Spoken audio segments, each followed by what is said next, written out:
seen Idris Elba. I met Kev. Kev short as hell. So short. He was in the gym wilding. Wasn't using none of the equipment seriously. All He was basically posing on the shit and doing fake arm shit while his security was really working out. Yeah. Now the type of person he is now, he probably would have been working out, but he wasn't into working out at all. I seen motherfucking Kelly Rowland. I seen mad people. Oh yeah, I seen Kelly Rowland. So we about to snap it. I seen her. The wheels keep on turning in my mind. At times I contemplated suicide, but never tried. The pain I feel will let a nigga know that I'm alive. Ambition no longer burning in my eyes. I gave up on everything, put my dreams to the side. Live. Raw OJ Podcast, episode 5. We got Liv back. Hey. This is Liv's 3rd episode, you know what I'm saying? Second, I'm sorry. don't rush it. It's okay. Number 2. My bad. My bad. Back for your consecutive episode. How's that feel? Great. Yeah? I told you last week or whenever that was. Yeah. I'm honored that you asked me to do this. Yeah, but we about to get like Deep. surgical. Surgical with the steel. I'm ready though. It's necessary. This juice, you know, I'm always gonna be here. It's raw OJ. You can't have OJ without the juice. You got O. I mean, you could actually, but never mind. Disregard. So today we're gonna be talking about abortions. Dun, dun, dun. That's kind of big right now, you know. Today's about abortion. So, Liv, there's a lot going on in the country with abortions. A lot. It's almost like, where do you start? This is like the Twilight Zone, I feel like. Mm-hmm. I feel like we're like tumbling into like an abyss where it's like anything can happen. Like we're almost going backwards. And it's like when you wake up in the morning, there's something new every day. So you're kind of like, oh, today's issue or fight of justice will be for abortion. It's just like, how long has this been even in the works? You know, like this didn't just get unveiled overnight. This has been in the works probably for a lot longer than the public has even been aware. And now it's to the point where it's going to start affecting the public. And there's finally awareness, and that's kind of too late. It's becoming concrete, like law. Yeah. So it was a saying, or not a saying. It was a tweet. It was basically saying that all this is being done to reverse Roe versus Wade. Yeah. Is that what it is? Roe versus somebody. I sound remember. very uneducated. I don't remember. For some reason, I just said that, but it sounds familiar. Roe versus Wade. That's what it is. To reverse that, pretty much. So, Okay. Roe versus Wade was became an amendment, I believe, and basically you have 3 months to get an abortion, and they want to reverse that and pretty much do away with that. Like, first of all, how do you feel about abortion? Like, are you pro-choice? Are you pro-life? I'm definitely pro-choice, and I am pro-choice because ultimately everyone in America, at least, is under the impression that we are free to do what we want to do. And if you just take everything back to that, essentially, you know, we should just have a lot less restrictions on a lot of things, and especially for something so serious for mainly just the woman who's involved. Right. And ultimately it takes 2 people to have a baby, but we know the mother, the person that bears the child, takes most of the responsibility just naturally.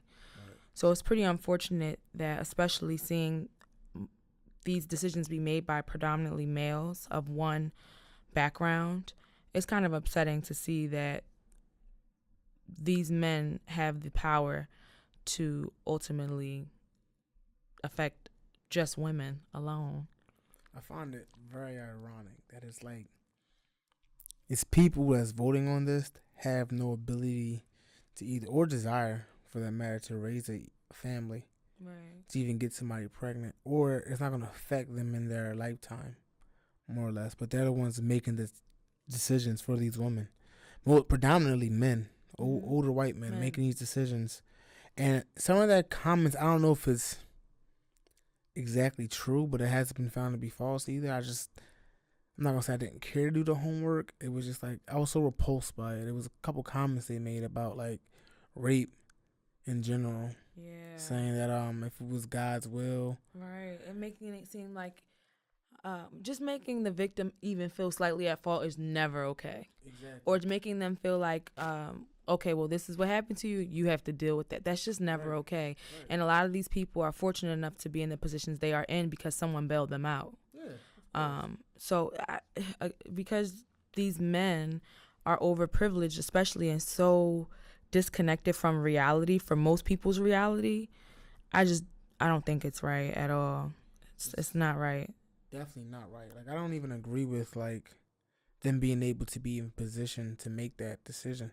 Like, they should have a panel of women making these decisions on women. Like, you don't see women in position to make decisions on men and what they do with their genitalia or with their sexual organs, period. The right to make decisions on much of anything. You're right. And on the congressional level. I think that's unfair to begin with in itself.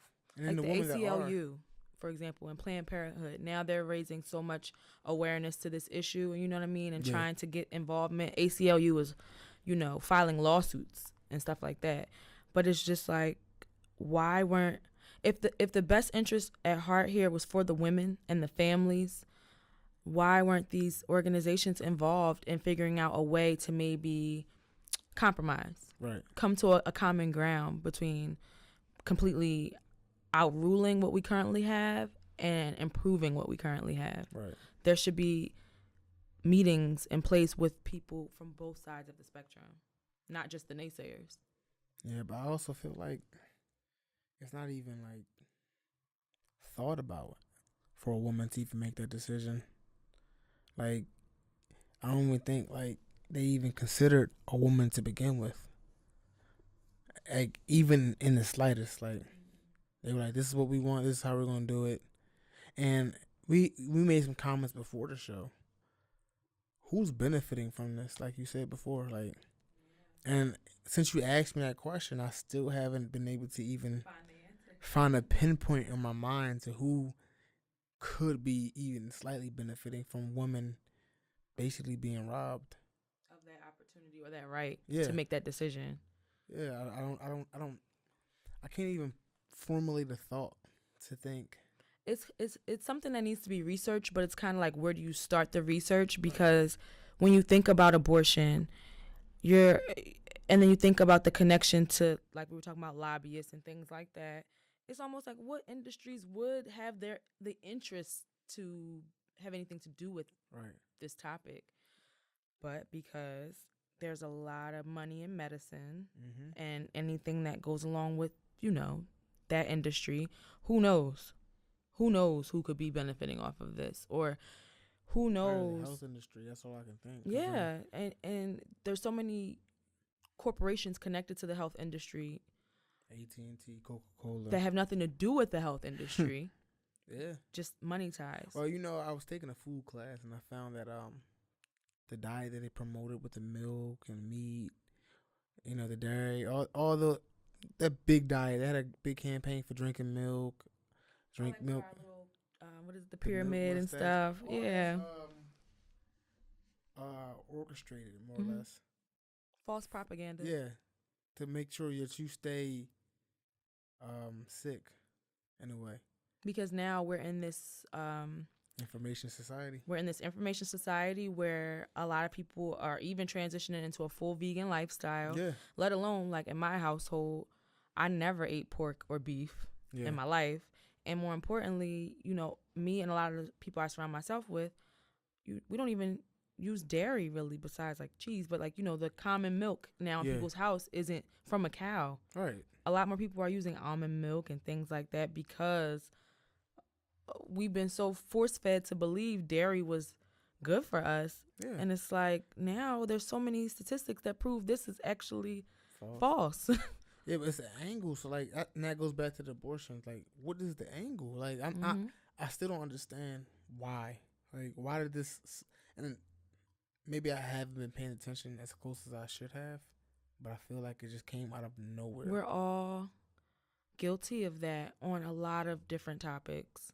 Like You out know, of nowhere. there's just so much going on right now in the world.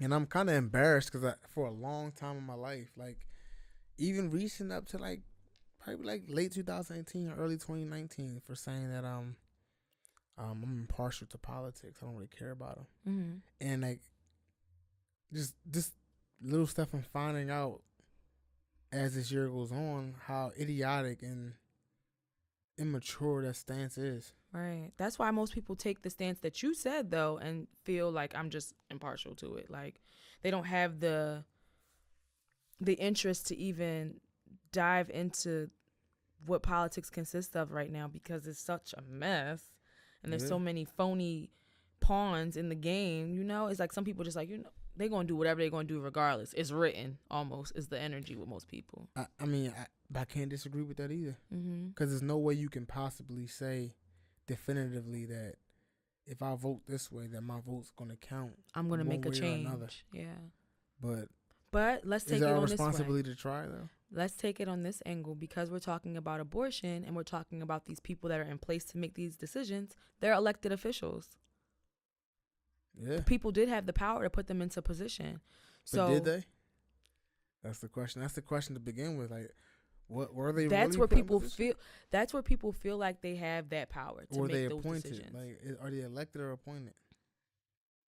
And that's where it kind of ties down to. But transitioning to something you said earlier, coming back to abortion, to the next part of the abortion, we're talking about you made a statement that you had a conversation with somebody else, and y'all were talking about abortions and things of that nature, and you made a statement that nobody plans to have a baby around our age or in our circles, more or less, in the area we live in and the age group. It kind of just happens, and then most of us weren't planned children, and our children probably won't be planned.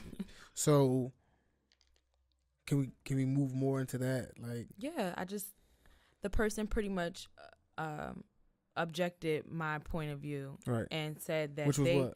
felt my point of view was strictly based off my life experience. Most people I know were not planned, including myself. Most people I know do not plan their children. Right. And he was on the contrast of that, and he just disagreed and said that, you know, he strongly felt that most people he knew definitely were planned or were products of planned pregnancies. And also he knows a lot of people who plan their children and families. And that, like we were saying, is almost a fantasy for most people, because who really has the means or the time to just decide, you know what, now is good. Right. Now we're going to try. We don't really hear that language really in our, maybe just me and you, like, you know, we don't hear that. Do you think it's a matter of affluence versus poverty?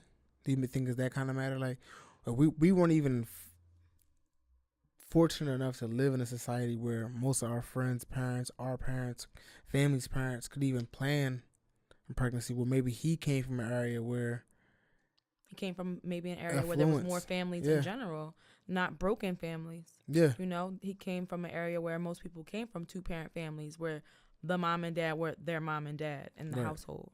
So, you know, geographical status and things like that all play into your outlook on this topic. And I don't think that he, even making that statement, was pro-life. I do still think he's pro-choice. We didn't really touch that all the way. But from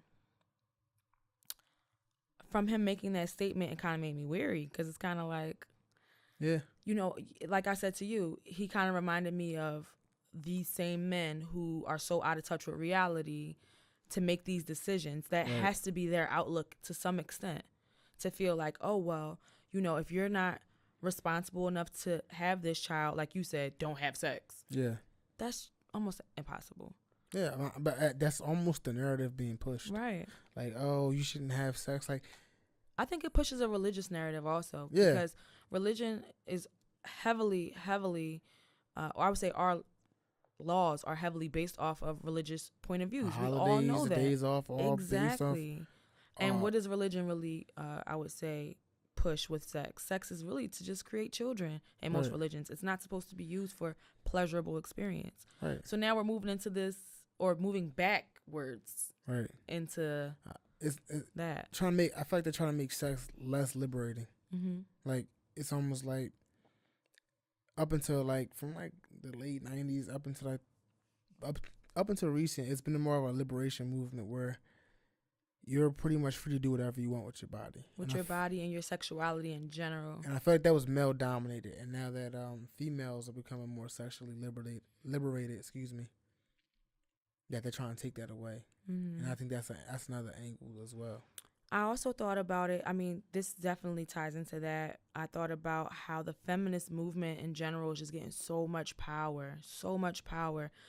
And I mean, let's look at it this way. We have this whole Me Too movement where these women pretty much are all victims of sexual assault, rape, and things like that. And let's say these women were getting pregnant, and then this took away their right to, they're talking about making women raise babies from rape, incest, just crazy circumstances. Right. These kids are going to grow up to be probably mentally unstable. These women will become mentally unstable, and then we're going to have more people maybe suicidal, at risk of just, crazy mental behavioral status. And that's not where we want to be either, or is it?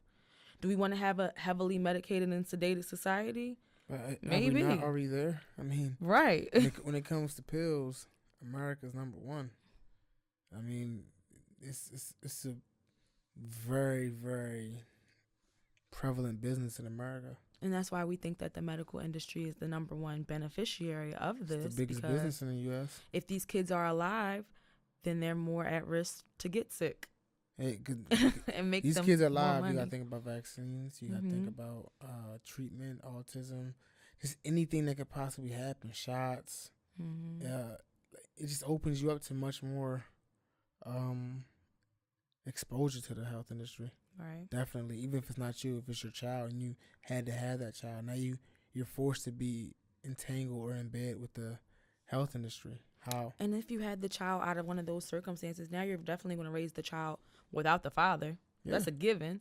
So now you're automatically in a single family home raising a child, or not even single family home, you're a one parent home. Statistic. That's just weird to me. And it's also odd that they're doing this right now, because if you look back, I mean, especially since 2011, I think it was, abortion has been declining each year. The abortion rates have been dropping. Less people are having abortions. And I think that's because of, more sexual education. Yeah. More people maybe practicing maybe just flat out abstinence, just not having sex. More people are broke. That too. Broke, just flat as I can see it. Everything, the diamond industry is fading. Gold. A lot of things are fading because the new generation coming in can't afford it. You can't go out. You can't go out and get a full-time job Monday through Friday. I mean, you can. It's very difficult. It's not as available as it used to be. Mm-hmm. But you can't go out and get a 9-to-5 job Monday through Friday, weekends off, and survive on that unless you go through certain channels like corporate, or you go through certain channels like getting your degree or multiple degrees. Most likely having a job you absolutely hate. You can't drop out of high school. I mean, not drop out, but you can't graduate from high school, and then just start building a family like you would in the 70s, 80s. Mm-hmm. I mean, as recent as the 90s, come out of high school, get a decent paying job. Right. Get a living wage and raise your family. How difficult is that now? I just read an article talking about Generation Z and millennials, because now millennials are even people that are 30. Yeah. So these people are expected by society, let alone their families, to start families, to buy homes, and to be established. But how? And that's the thing. It's how? Especially when the road that they've paved has not allowed it to be a smooth transition into adulthood. Exactly. So it's almost, it's like pulling a rabbit out of a hat. It's just pure magic if I'm going to be able to make this thing work. And as industry becomes automated, that makes less opportunity for employment. Mm-hmm. So what am I going to do if I'm skillless? You're slowly transitioning out of the skillless worker. Mm-hmm. You know, just a laborer. That's Right. that's transitioning out. So what am I going to do? Having You know a what I'm saying? trade is almost fizzling away. Like and then almost having a degree too. It's like you got to get the master's. Yeah, because Because the bachelor's is like a diploma. high school diploma. I mean, my whole thing is like, I feel like they had it a lot easier. Mm-hmm. A lot easier and we had it. Not saying that the road they took was easier. Getting up to go to work every day was easier, but you can go to work and make a living wage. That was an option to just work. If you wanted to just work, that was an option and it was still livable. Yeah, and be able to do that. And rent has skyrocketed, and that's something like very seldom talking about. Mm-hmm. People speak about, like, people are, oh, you're 23, 24, 25, 26, 27, 28, living at home. Like, you know how hard it is to go out and afford rent, like, especially if you're living with family who pays rent.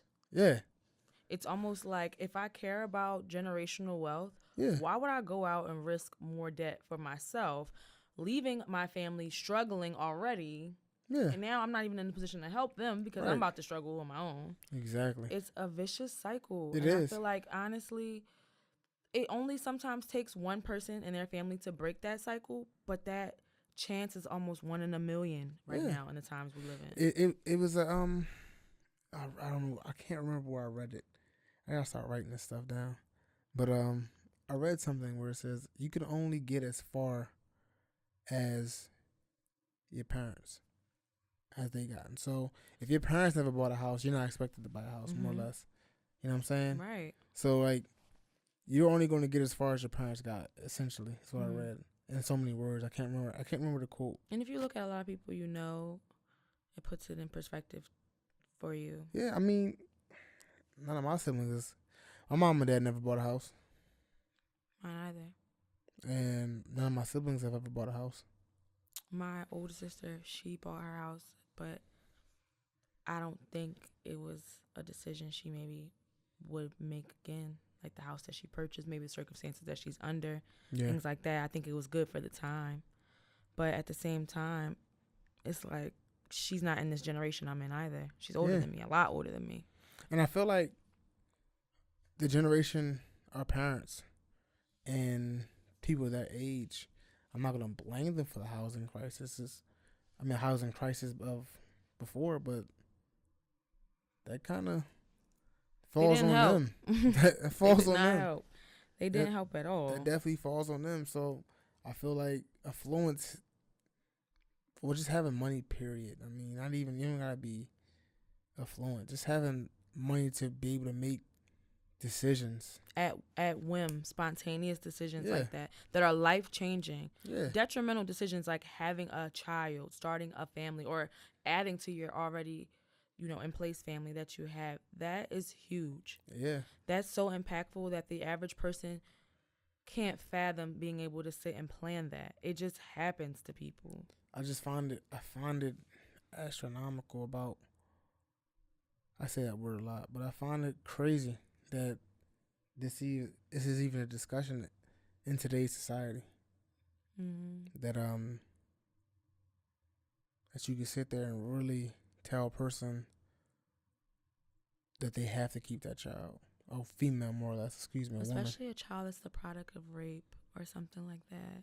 That's even more disheartening. That's disgusting. And then tell her that you have to deal with it anyway. That wasn't her choice. Mm-mm. And the disguise it under the premise of we're trying to protect a life. Yeah, to make it seem like they really care. Absolutely no sense. Like you can only hide behind that for so long, I feel like. Because what if that child is born now into, like we said, this crazy upbringing where the mom is so emotionally unstable from the circumstances that she can't even pour into this child what she needs to. Right. Now the child's going to be messed up mentally. The mom's going to be messed up. It's almost certain. Like, that's just something you do not like even think about, because like who wants to fantasize about that situation? And why now? Just like, why now? Why do they feel the need to make these quote unquote improvements? Like, why make these revisions? For what? What was wrong with it? You know, That's what I want to I know. feel like it's a power thing. Because I really thought, like, maybe, like, abortions are just skyrocketing. Like, maybe they're just so out of control. Like, no, that's not I doubt it. that. I feel like, but I feel like it's a lot of decisions being made now. Like, marijuana, for instance. Mm-hmm. And I'm gonna transition to that. Like, why now? Like, I know a lot of people who are behind bars for marijuana-related crimes. Why now? I was arrested for marijuana. Why? Right? but you go online, you see these marijuana booming businesses. But they're all being led by white people.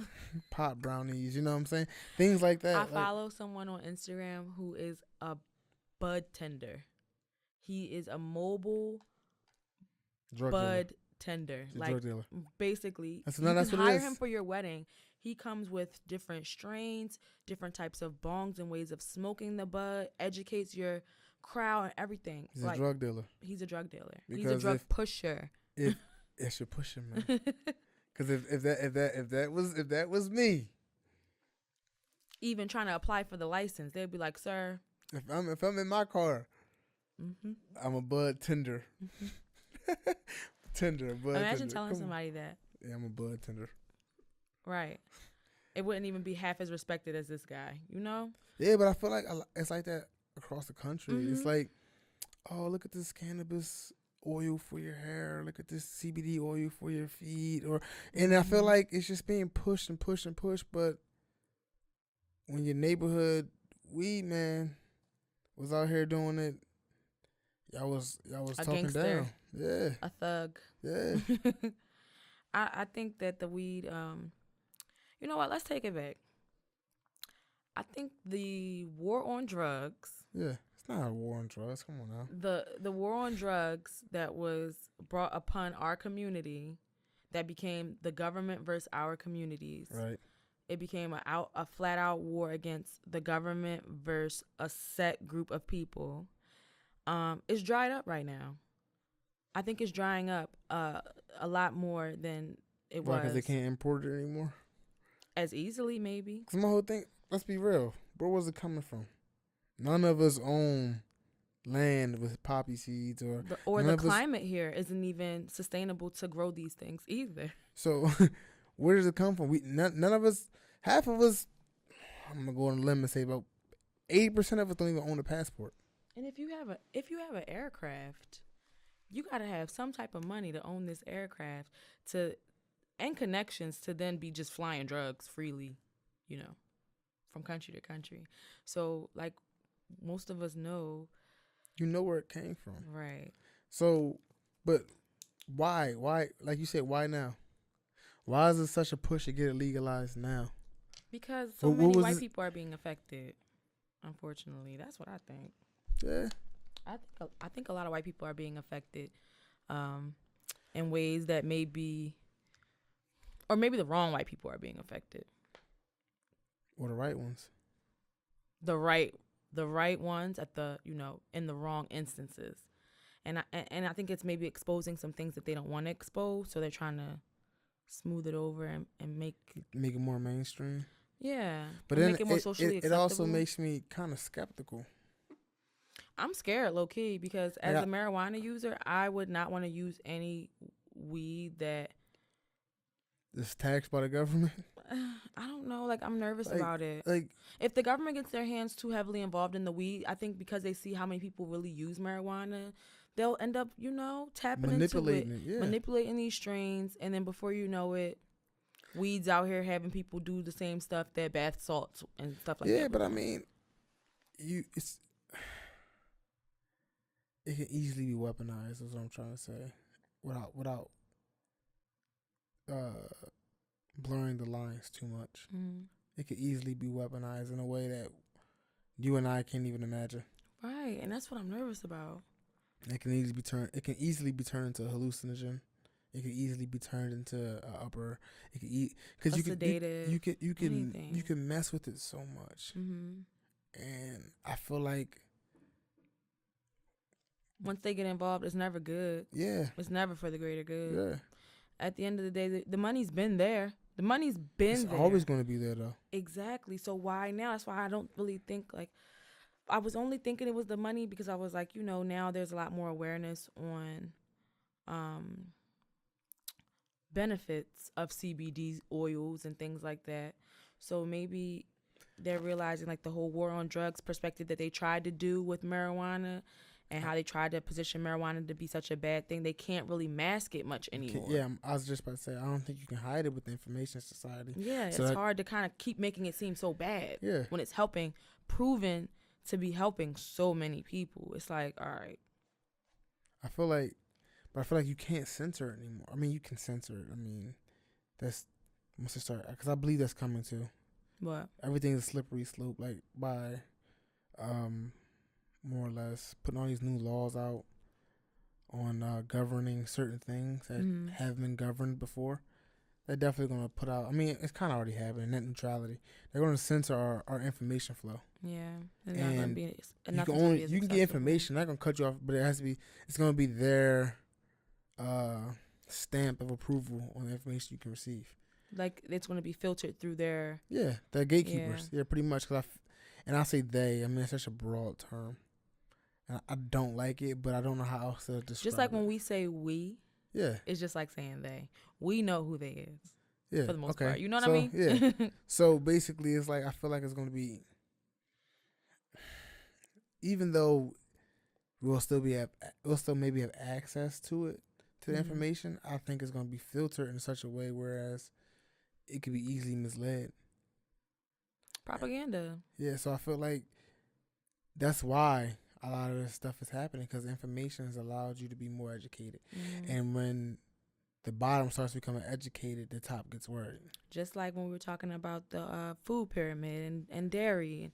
That's all from people educating themselves and really looking at, the benefits of, okay, you know what? I drunk milk my whole life from a cow. Let me try this. Wow, I feel better. Now you get starting to realize, okay, drinking cow milk leads to mucus in the body. And if you know anything about health, viruses thrive on mucus. So it's like, how could these people be telling us our whole lives to live this way it's almost, if they really cared about us? It's the Christopher Columbus conundrum. And I just made that up. I should trademark that. You should. You should. All your life. Once I learned about Christopher Columbus. It's the Christopher Columbus conundrum. It's like, come on. And that's like, when you were a kid, kindergarten to maybe like third grade, they tell you Pilgrims, Christopher Columbus came over, made peace with the Indians. Like they all held hands and ate turkey. Yeah. And as you get older, the story starts to change. It starts to change. And even through high school, they still don't make him seem like a bad guy. And then you get to college and it completely switches. Like mass genocide, mass rape, forcing Jesus on people. Like, wait a minute, this was not what I learned. Not when we had a day of observation for this man. Still have it. Like, I'm just saying, that's where I'm going. Like, it's the Christopher Columbus conundrum. It's like, they could tell you one thing your whole life, and then you find out it's another way. And I feel like once they find out, then everybody is like, okay, now we're all aware, and then they got to change their perspective now. Now they got to be like, oh, well, yeah, he was a murderer. Opinions change with information. And I feel like that's such a hard concept, as simple as it's said, to grasp. Opinions change with new information. And I know mine does. I try to change it. I mean, I'm a creature of habit. So and being open-minded is so key in a time like this. Yeah. So I feel like things like that kind of, I don't know. It kind of makes me worried. Oh, I'm worried. Because it's like a lot of this is happening. And if you notice how fast it's happening. And like we said, like we're waking up and it's like, oh, this is an issue. Why didn't we know? Let's take it back to the abortion, like that that they felt the need to make these revisions at all, let alone we're in the works to making these revisions. You know what I mean? Why didn't we know that? It's not that why wasn't that more mainstream? Not even. It's look over here. What we got going on over here. Like, keep watching this. Don't look over here what we doing over here. Yeah, Just keep look at looking this. over here. Oh, look, R. Kelly. Mm-hmm. Oh, look. And you were so busy watching R. Kelly, he's passing abortion laws right behind you. Mm-hmm. That's kind of how the net neutrality thing was going down for a minute. It hit people hard because now all of a sudden you got to tell people, look, this shit is real. You're about to have to pay to log on to Instagram. And now they're like, what? Yeah. I got to pay for Instagram? Yeah. I got to pay for Twitter? Let me figure out what's going on. Yeah, but you should have been aware that they were about to take away resources on real information, let alone these channels. You know what I mean? Yeah, but that's what it takes though to raise awareness though. It's like I said, it's the dog and pony show over here while they're running the game in the back. And I feel like it's the old tactic, but it works time and time again. And you know what I think they use the most? Us as Black people. Like I was going to mention how culturally or how influential our culture is. Like I just went to the Rolling Loud Festival with 60,000 people. It was a hip hop festival, the largest hip hop festival in the world. And the crowd was predominantly white. Yeah. Most of that comes from the fact that they can afford the ticket at the price point. That and it's entertainment. And also the entertainment, they're so wowed by the culture, they're gonna show up and show out. Yeah, but I also think that's an issue for the top as well. People at the top don't like that. But it also aids them in keeping us distracted. It's a culture. It's definitely a culture change going on right now. They don't like the fact that their children are taking part in these things. Yeah. They wouldn't really mind if the other people that they didn't really care too much about were steadily distracted by these things. But once their children start partaking in these things, I think it's so easy to use us because it's been happening, and it's happening on a very subtle level, to the point where now it's like they can be open about it. Like, if you remember, I say 10, 15 years ago, when people watched the news very religiously. I mean, even you and me were watching the news, and XYZ would happen, and the first person on the scene is that crazy Black guy, and they're interviewing him. And at the time, it was humorous. At the time, it was humorous, but you really didn't know psychologically what they were programming you for. Right. That, you know like, what they were trying to really, the side of things that they really choose to show. Yeah. And if you don't pay attention, you'll miss it, because then it happens quick. Because then from like, I want to say 2012 to about maybe like 2017, it was a rush of like cops killing Black men in the news all the time. And if you read the headlines, it tells you what you're supposed to think about it without you even like cognitively thinking about it. Is cop kills Black man. That's what it tells you. But if a murder happens where a cop kills a white man, cop kills white man. And then you notice it, I know you do, and a lot of other people notice it, but like when they post a picture of the person, the victim, they're posting a mugshot, or they're going back and digging up dirt to make the cop seem justified in the killing. Like cop kills ex-robber, ex-felon. Well, yeah, exactly. Stuff like that. Exactly. Well, he died. The guy who got killed in his home by a white police officer, female, she came in and shot him. They were looking for anything on him. And the only thing they could come up with, they found weed in his apartment. Well, that was his apartment. He wasn't arrested for it. He wasn't charged for it. But that's what y'all chose to put out. So I mean, it's very slyly done. So now when they put like big stories of Black people in the news, you know what's going on. You understand what I'm saying? Like they're criminalizing a lot of people. It's not victims. It's not like, it's not something that just started. And then when they do it like that, it becomes such a big story. Bill Cosby, Michael Jackson, R. Kelly. It becomes such a big story that they can start doing stuff over here, and you're so distracted. Oh, look at that interview. Look at that news story. Look at that.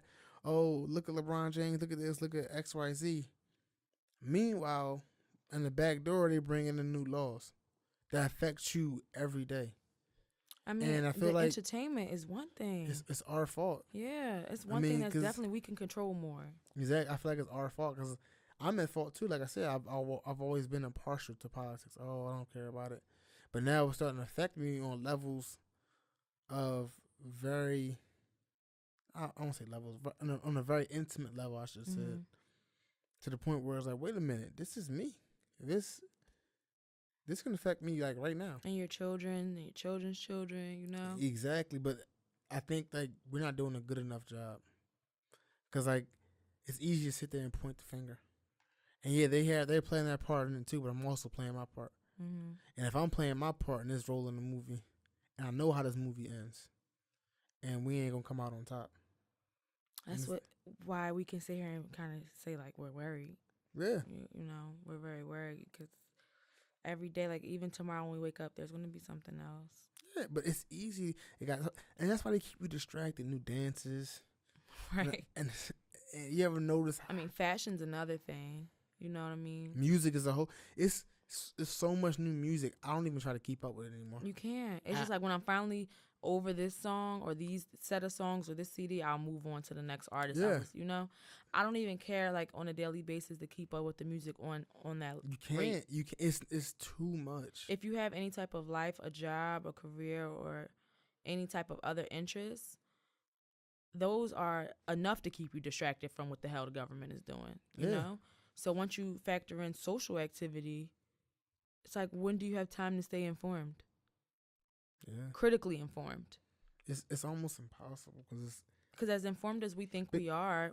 But I was listening to we're not. Yeah, true. I was listening to Joe Rogan, and you get caught up in the cycle.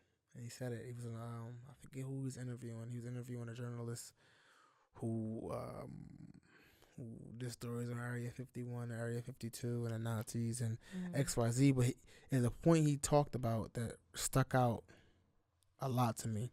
And he was saying what happens is when you're young, you have all the abilities to take the chances you want to take, go out on limbs you want to take. But then what you fail to realize is the more you acquire just life, job, apartment, car, family, the less able you are to do those things. You understand what I'm saying? Mm-hmm. Like, you want to move to Greece and live there. You can do that when you're young and fresh out of school, and you can make dumb decisions and get your car repossessed and XYZ. But once you start getting a job, I need to keep this job.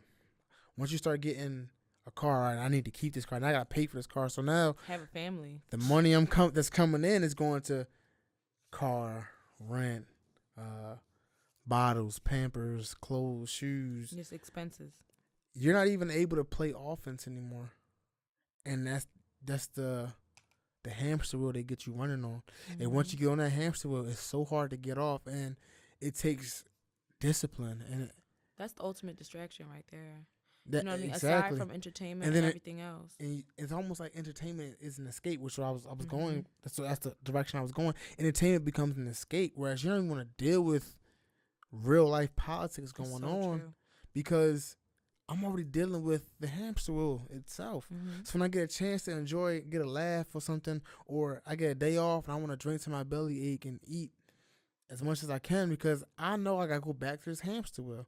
And it distracts you so much from real life. I feel like that right there alone is detrimental to society. And after a long day of work, a lot of people from all different walks of life and all like across the career spectrum from janitors to CEOs want to come home and smoke a blunt after a long day. Yeah. So but you want it's not even just you want a shot, you want a blunt, you want a cigarette, you want do whatever you want to do your vice, but at the same time, what's the last thing you want to do? You don't want to get off work and go home and watch real life. Mm-hmm. For what? I just came from work. I was just at my place of business, running my career, running XYZ. I want to come home, relax. I want to unwind and unplug. You know what I'm saying? Because once you plugged in, you plugged in. If you coming home and the average person wants to come home and smoke a blunt, now with the marijuana industry being so, lenient, mm-hmm. and they know like that's the average person's routine, What they gonna start doing to the weed? Yeah. It's just so much.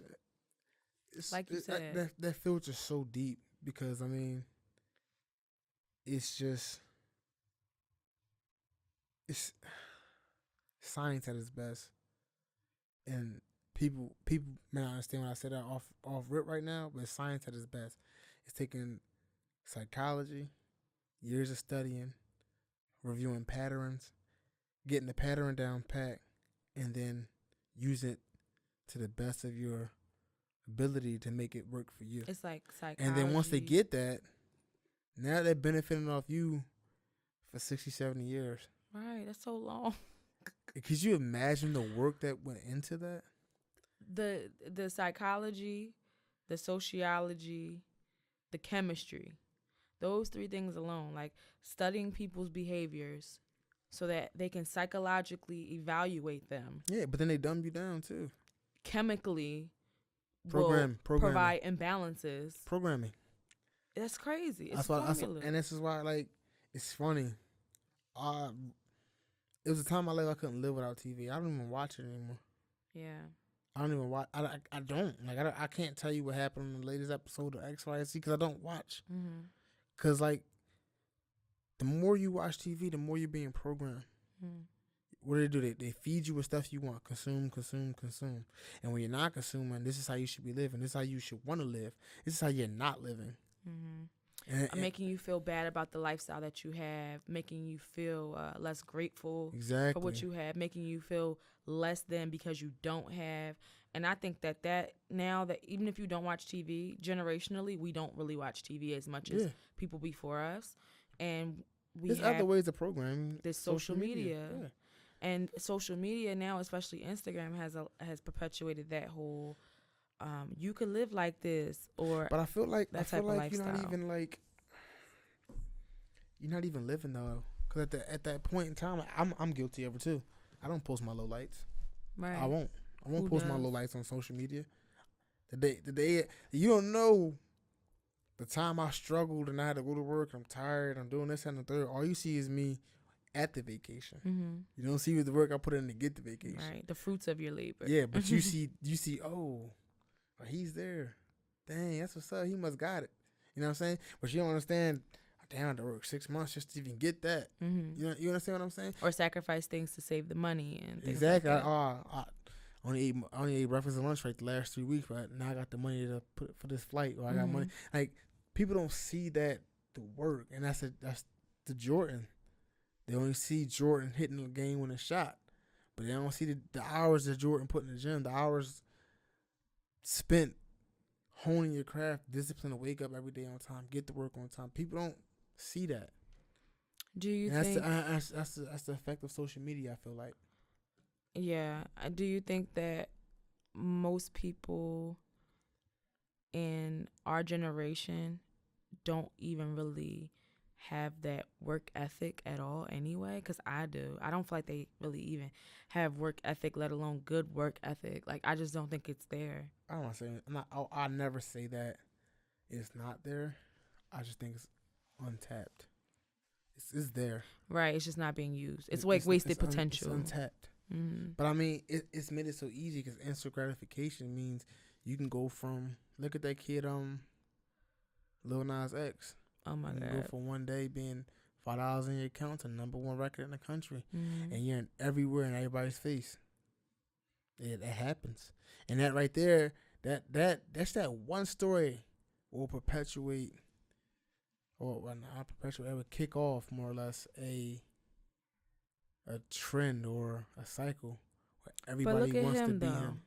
But he put the work in. He put the work in. Yeah, but they're not showing him put the work in. No, but at the same time, a lot of people that just think like they should be able to do that, they're not thinking about it from the right angle. Like, you know what? Let me put the work in, or see, you know what I mean? What it take? Mm-hmm. They just feel like they should be able to do that because this person did it. You know? Yeah, but I mean, which is true. You could do it. But you got to put that work in. Persistent. And I only say that because my dad says this to me a lot. Like, he doesn't feel like our generation has that work ethic. He coaches, kids. Yeah. So my dad's at the point now, he doesn't want to coach kids anymore. It's soft. They don't like comprehend. They can't even remember a play. Yeah. And he's just like, yo. Because like, they want to be Steph. They want to be. Right. Everybody wants to be the star. Everybody wants to be the shooter, the point guard. And that's not even your position. That's the effect of social media, though. Mm-hmm. And I feel like social media is more serious than people are taking right now. Because I feel like it's going to come a time where social media is going to be the end all be all. Like you said, you don't watch TV that much anymore, but I'm sure you use social media quite a lot. And I just read something. I don't remember the stat, but I want to say roughly over 70% of most businesses these days said that Instagram alone is their main way of marketing. So that's because people are tuning into that instead of TV, because what was the way before? Commercials. But I'm saying, like, and I said this before in the podcast, I feel like Instagram, social media is gonna be a point system. Mm-hmm. Where if they take away likes and comments and all that extra stuff, it's gonna be a way to show, like, what is your point system? What's your value? Yeah, and that's how they gonna view you. Like, oh, you want to buy this BMW, but your social credit score. What you mean? Yeah, what you mean? You can't buy this BMW. You only got 100 followers. Mm-hmm. I got this nice Hyundai, not even a Hyundai anymore, because that's even. I got this nice little 1965 Oldsmobile over here for you. your social credit score isn't up there. Maybe you need to get your followers up, and maybe we can talk. Like, I feel like that's Black Mirror. I feel like that's where we're heading, though. That's literally feel like that. Literally an episode, and I tell people all the time, it's one of my favorite episodes because it's a point where the girl just starts having a bad day, right? Mm-hmm. And every time you encounter somebody, they have to rate you. So after our experience, I gotta rate you 1 to 5 stars. If you curse me out, I rate you 1 star, your value drops. Exactly. You know what I mean? And now if you go rent a car, they're going to give you the little Miata over there in the corner instead of the luxury upgrade because of your social score. Yeah, like things like that. I find that crazy. That's what we're moving into. I feel like that like it's already happening in China, actually, though. I mean, you can't fly. Your behavior score. You can't get on the train. You can't buy certain travel. property. Yeah. That's crazy. Based on your behavior score. I just watched a documentary on this, like a brief one. I think it was Viceland. Yeah. And did you know that, like, because I was wondering, like, say your score is deducted, how do you get back? Like, what's the time frame of penalty? You know, like, is it after 1 year you rebuild or something? They have open days where they take donations. You don't even know where this money is going, but it's like paying tithes almost. And paying these tithes, they basically note down in China that you paid this money goes as an act of service to boost your social score. So now they're monetizing this social system, which I knew was only a matter of time. Could you imagine by the time that gets here? Joey, they had lines down the block of people that were willing to pay this money to improve their social score so they could, get better opportunities. That's just all. That just showed me that's all another way to make money. It started off small, though, with a credit score. It started off small with a credit score, and I feel like people put so much into a regular credit score, 800 credit score. Oh my God, 612, 520, yo. You can't get shit on this lot, bro. Right. You gotta have cash, and I feel like that's just gonna roll it into regular life social media. Mm-hmm. Like I feel like that's like where we're headed, and I feel like, unfortunately, that's how you had an abortion? Ooh. Oh, you got this? Ooh. Oh, you smoke weed? We might be able to work with you. You know what I'm saying? I feel like that's like where we're headed, and I feel like it's happening very fast. Everything's happening at an accelerated pace. In the land of the free, at that. Land of the It ain't never been land of the free for me. Ever. It ain't never been free. For most people. I can't even tell you where I'm from, who I am. You know what I'm saying? I know. I feel like. And then we can't trust these 23andMe and Ancestry places either because they just want our DNA. I'm never sending my DNA the angle? to those places. Everything comes down to an angle, and we want to wrap it up soon. So everything comes down to an angle, I feel like. And I feel like everybody has an angle, but no one's ever truly honest. But I feel like to be honest is to be a sucker nowadays. Or it seems vulnerable, when you're honest, people take it as vulnerability. Kindness is taken for weakness every day. Mm-hmm. And I feel like that's just something that's so normal now. Lying. Yeah. Your word doesn't really mean anything anymore. But can it? It should. Can That's it? all I can say. It should. Can it? Like, how often do you read something and you take it for face value? Not like rarely. You can't. Like, all the stuff is going on social media and the news. You can't take that for face value. You take it for what it is, for what you think it may be, with a grain of salt. I'm really, really nervous for the abortion laws. I'm nervous for all the laws. I'm nervous for the law they're trying to pass while they're pushing this abortion agenda. That's what I'm nervous about. Right, like the other ones. Yeah, the other one I don't know anything about yet. I can't find information on yet because it's not out. And I'm sure by the time I feel even 80% educated or caught up on the abortion stuff, there'll be 3 new laws. There'll be 3 new laws I need to figure out what the hell is going on about. I'm skeptical about the future of our society as long as they continue to allow it to be in the hands of white men. I just find it crazy. But, yeah. We're going to have to wrap it up right now because I could say something else, but I feel like it's going to spawn another conversation, and we don't have a lot of time. You know we'll save it. Yeah, for sure for next week. I definitely got some more hard-hitting topics because I got something I really want to talk about, but I'm just going to hold it. Yeah. Just going to hold it. Don't forget. I'm not going to forget it. I already wrote it down in my mind, but I'm like, I want to say it, but I don't want to because that's like a whole nother thing. We'll say it as soon as we cut. As I cut this out. So I'm Juice, you feel me? So y'all can find me at I.Juice.ent on Instagram. Tell people where they can find you at. Lust Life Live, LIV, like my name, on Instagram. Yeah, just find me there. I ain't put the Twitter out there. Nah. Yeah, that's Raw OJ. Hope y'all like this episode. We got something good coming next week. O should be back next week. This O, of course. God willing, right? Yeah, if everything goes well. You know what I'm saying? But thank you for tuning in. We'll catch you next time. Thank you to Kadar for hooking us up as always. And we out. That was good.